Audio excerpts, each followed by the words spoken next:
আসসালামু আলাইকুম প্রিয় দর্শক, কেমন আছেন সবাই? আশা করি আপনারা প্রত্যেকেই অনেক অনেক ভালো আছেন। আজকের ভিডিওতে আমি আপনাদেরকে এমন একটি অসাধারণ কাজ দেখাবো, যে কাজটি আমাদের প্রত্যেকেরই প্রয়োজন হবে। কেননা আমাদের প্রত্যেকের বাসায় পুরাতন অ্যালবাম থাকে। দেখা গেছে আমাদের ছোটবেলার কিছু ফটো থাকে, হতে পারে আমাদের মা বাবার ফটো হতে পারে, অথবা আমাদের নিজস্ব ফটো হতে পারে, অথবা আমাদের দাদা দাদির ফটো হতে পারে। দেখা গেছে দীর্ঘদিন আপনার অ্যালবামের ভিতরে থাকতে থাকতে ফটোটা কিন্তু একদম ঘোলাটে বা ব্লাউর হয়ে যায়, ভালোভাবে ফটোগুলো বোঝা যায় না, অর্থাৎ ছবির যে পিকচার যে একটা কোয়ালিটি আছে সেই কোয়ালিটিটা আপনার ঠিক থাকে না, অর্থাৎ বোঝা যায় না। আপনারা কিন্তু চাইলে আজকের ভিডিওতে থেকে আপনারা এমন একটি কাজ শিখতে পারবেন, যে কাজটি আপনি যদি অ্যাপ্লাই করেন তাহলে আপনি চাইলে সেই পুরাতন ফটোটাকে একদম নতুনের মতো চকচকে এবং তকতকে করতে পারবেন। তো কিভাবে করবেন অবশ্যই ভিডিওটা প্রথম থেকে লাস্ট পর্যন্ত দেখার চেষ্টা করবেন, তাহলে আপনারাও এই অসাধারণ কাজটি করতে পারবেন। তো ভিডিওটা শুরু করার আগে আপনাদের কাছে ছোট্ট একটা রিকোয়েস্ট থাকবে। আপনারা যদি আমার ইউটিউব চ্যানেলের নতুন দর্শক হয়ে থাকেন তাহলে আপনাদের কাছে রিকোয়েস্ট থাকবে আপনারা ইউটিউব চ্যানেলটাকে সাবস্ক্রাইব করে দিয়ে রাখবেন এবং পাশে থাকা বেল আইকনটিকে বাজিয়ে দিয়ে রাখবেন। আর আপনারা যদি আমার এই ভিডিওটা ফেসবুক পেজ থেকে দেখে থাকেন তাহলে আপনারা ফেসবুক পেজটাকে ফলো দিয়ে রাখবেন। তো চলেন ভিডিওটা শুরু করা যাক। সর্বপ্রথম আপনি আপনার ফোন থেকে সরাসরি গুগল প্লে স্টোরকে ওপেন করে দেবেন। ওপেন করার পর উপরে পাবেন সার্চ বার অপশন, আপনি জাস্ট এখান থেকে সার্চ করতে হবে রেমিনি। রেমিনি লিখে সার্চ করবেন।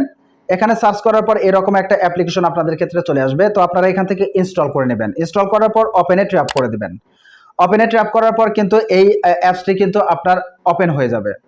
তো ওপেন হওয়ার পর কিন্তু নতুন একটা ইন্টারফেস চলে আসবে, তো আপনারা দেখতে থাকুন। তো আমার কিন্তু এখানে নতুন একটা ইন্টারফেস ওপেন হয়ে গেছে। জাস্ট এখান থেকে আপনার বাম পাশে ক্রস আইকনে ট্যাপ করে দেবেন। ক্রস আইকনে ট্যাপ করার পর এখানে কিন্তু আপনার গ্যালারিতে থাকা ফটোগুলা কিন্তু এখানে শো করবে। আপনি যে ফটোর কাজ করবেন জাস্ট এখান থেকে সেই ফটোটাকে এখান থেকে সিলেক্ট করবেন। সিলেক্ট করার পর এখানে দুইটা অপশন আসবে, এখান থেকে আপনি ইনহ্যান্স যে অপশনটা উপরের এটাকে আপনি ট্যাপ করে দিবেন। তো ট্যাপ করার পর আপনাদের ক্ষেত্রে এরকম একটা অপশন চলে আসবে। তো আপনারা একটু খেয়াল করে দেখবেন যে আমার ফটোর মাঝখানে কিন্তু একটা র্যাক চলে আসছে। আমি যদি এইদিকে টান দিই তাহলে কিন্তু আমার ফটোর যে আগের অবস্থাটি ছিল সেই আগের অবস্থাটি আপনারা একটু দেখবেন যে আমার ফটোর কিন্তু এখানে যে মুখটা অর্থাৎ চেহারাটা কিন্তু এখানে বোঝা যাচ্ছে না, অর্থাৎ ঘোলাটে, একদম ঘোলাটে, ঠিক আছে। তো আপনারা যদি এই র্যাকটাকে এখান থেকে টান দিয়ে যদি এইদিকে নিয়ে যান, আপনার বাম দিকে যদি নিয়ে যান, আপনারা খেয়াল করে দেখবেন যে এই ফটোটা কিন্তু একদম এইচডি কোয়ালিটি হয়ে গেছে। আপনারা একটু খেয়াল করে দেখবেন আমার কিন্তু এটা একদম এইচডি কোয়ালিটি হয়ে গেছে। এটা কিন্তু আপনার এইদিকে টান দিলে দেখবেন যে আপনার যে ওল্ড মডেল যে ছিল, অর্থাৎ আগের যে অবস্থাটি ছিল সেই অবস্থাটা কিন্তু দেখতে এরকম। আর আপনি যখনই এটা এইদিকে টানবেন তখনই কিন্তু এটার অবস্থাটা এইরকম এসে দাঁড়াবে, ঠিক আছে। জাস্ট এটাকে আপনি যদি ডাউনলোড করতে চান, আপনি উপরে দেখবেন যে ডাউনলোড অপশন, জাস্ট এখান থেকে ট্র্যাপ করবেন। ট্র্যাপ করার পর এখানে আপনার সেভ অপশন আছে, জাস্ট এখান থেকে সেভ অপশনে ট্র্যাপ করে দিবেন। তো আমি এখান থেকে সেভ অপশনে ট্র্যাপ করে দিচ্ছি। তো ট্যাপ করার পর কিন্তু আপনার এই ফটোটা কিন্তু অটোমেটিক্যালি আপনার গ্যালারিতে কিন্তু সেভ হয়ে যাবে। তো আপনারা খেয়াল করে দেখবেন নিচে কিন্তু প্রসেসিং হচ্ছে, এখানে লেখা আছে সেভ ইন গ্যালারি। আমার কিন্তু ফটোটা কিন্তু অলরেডি সেভ হয়ে গ্যালারিতে চলে গেছে। যদি আপনারা দেখতে চান আমি এখান থেকে সরাসরি কেটে দিলাম। কেটে দেওয়ার পর এখান থেকে আমি ফটোতে চলে গেলাম, তারপরে এখান থেকে লাইব্রেরিতে আসলাম।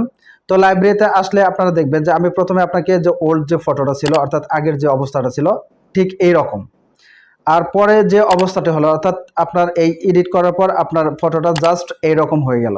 আপনারা খেয়াল করলে দেখতে পারবেন যে আপনার আগের যে ফটোটি ছিল সেই ফটোটির অবস্থা কিন্তু খুবই খারাপ ছিল এবং বর্তমান ফটো কিন্তু দেখতে এইরকম।